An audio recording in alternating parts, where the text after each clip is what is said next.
everyone, B.R. Newman here with Helios. What you see before you is a 3-card tarot spread drawn to match your specific astrological zodiac sign in this very moment in time. What you're hearing in the background is a soothing set of brainwave entrainment frequencies created for the purpose of assisting you with any obstacles unique to this month, astrological or otherwise, woven into a relaxing, natural soundscape. Oh, and by the way, I create these audio files myself with some of the best technology available and can customize them to address whatever you might be working with, whether you want to take advantage of opportunities, overcome challenges, or accentuate any of your astrological placements. Pretty cool stuff. And these kinds of things and more are all available on my website, IamHelios.com, and there you'll also find tarot and astrology readings, but also extremely comprehensive yet simple and easy to follow astrology and tarot courses, so check those out. Now let's take a look at what we're working with here this month. You can see in the image on your screen you have 3 cards.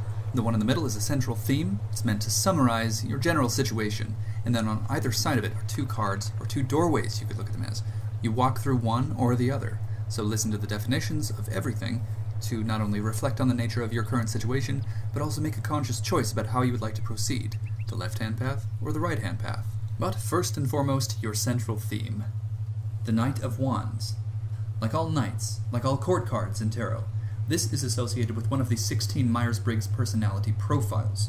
There are 16 of those, and there are 16 court cards. So the Knight of Wands corresponds to the ENTJ, or the extroverted, intuitive thinking judger, a natural leader, visionary, somebody who's argumentative, somebody who plans systems cautiously, and someone who commands that those systems, those strategies are carried out. This is someone who does not tolerate incompetency, but they can be very gregarious, sometimes becoming associated with groups or societies devoted to competency in its varying forms. And so because of this personality profile tends to climb socio-political ladders, achieving tremendous success in many areas, or maybe just one area, figuratively climbing to the top of a pyramid, seeking the very top of a competence hierarchy. So this individual might have political inclinations, or they might simply be wired for business. In any case, gaining power is the name of the game, and they are very good at it. Embracing this card will entail prioritizing matters that would be in line with his personality profile.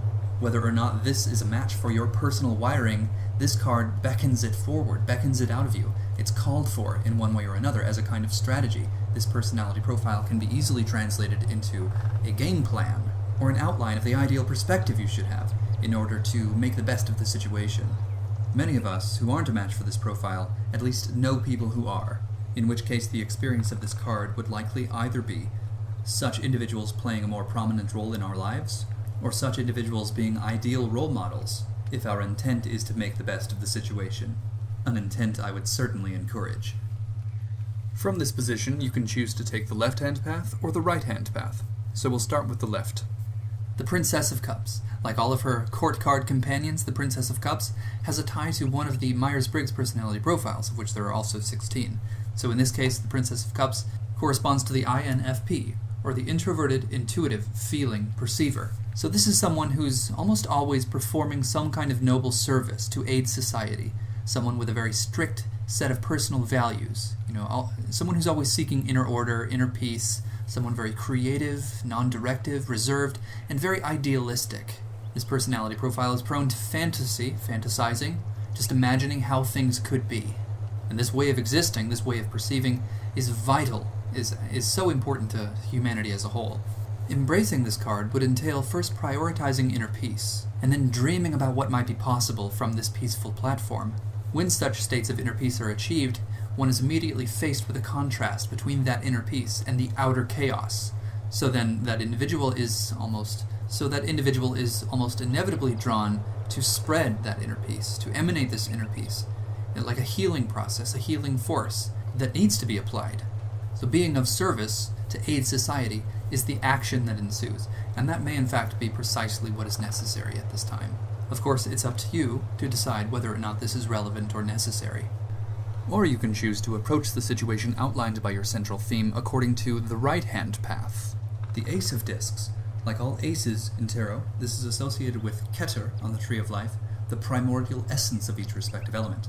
In this case, discs is earth, the element of substance, of materials, of stuff, things, finances, resources, sensory pleasures or pains, health, wealth, and everything in between. In truth, The ace of each element, in its truest form, is completely incomprehensible, but we can at least determine the life theme it's pointing to, in this case, matters involving the stuff of the earth, matters involving matter, your vessel, your body, your home, or rather your house, as your home is more of a water theme, home in essence being a state of mind, of heart, or of feeling. But this ace of discs would be referring to the house, to the bank account, to the food on your table, to the table itself, to the stomach to which the food is given, the cells that gain nourishment from it. These subjects are all appropriately aligned with the ace of discs, so embracing this card will entail prioritizing these matters, getting real, getting your hands dirty, perhaps giving attention to what you may have been avoiding. There might be something that you may need to more carefully manage, or look at much more closely. Honest and deep personal reflection will give you all the details you need. And that concludes this month's complimentary tarot reading.